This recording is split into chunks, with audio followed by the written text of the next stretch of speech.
जदि आपणको ज्वर होइछि आउ आपण पारासिटामोल मेडिसिन खाउछंती तेबे होई जांतु सावधान कहीं सीडीएससीओ द्वारा होइथिबा गुणात्मक परीक्षा रे विफल होइछि पारासिटामोल। एही गुणात्मक परीक्षण रे पारासिटामोल समेत अन्य 53टी औषध गुणात्मक परीक्षण रे विफल होइछि।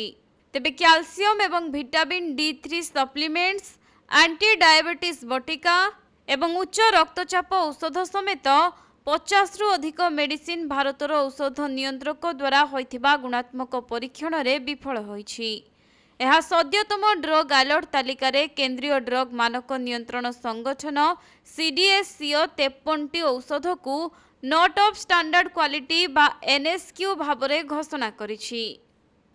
तेबे सीएसडीएसओ 53टी औषधर एक तालिका प्रकाश करिछि जहा परीक्षण रे विफल होइछि, किंतु सेथि मध्यरु 5टी मेडिसिन नकली मध्य थिला।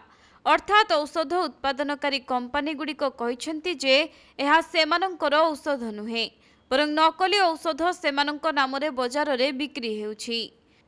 तेबे पूर्वरु मध्य केंद्र सरकार चलित वर्ष अगस्ट मासरे 156 फिक्स्ड डोज मिश्रण एफडीसी औषध उपरे प्रतिबंधक लगाइछंती।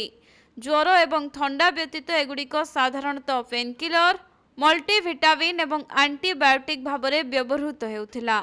सेगुड़िक उपरे प्रतिबंधक लगाइबा परे पुणी एबे 53टी औषध परीक्षण रे विफल होइछि।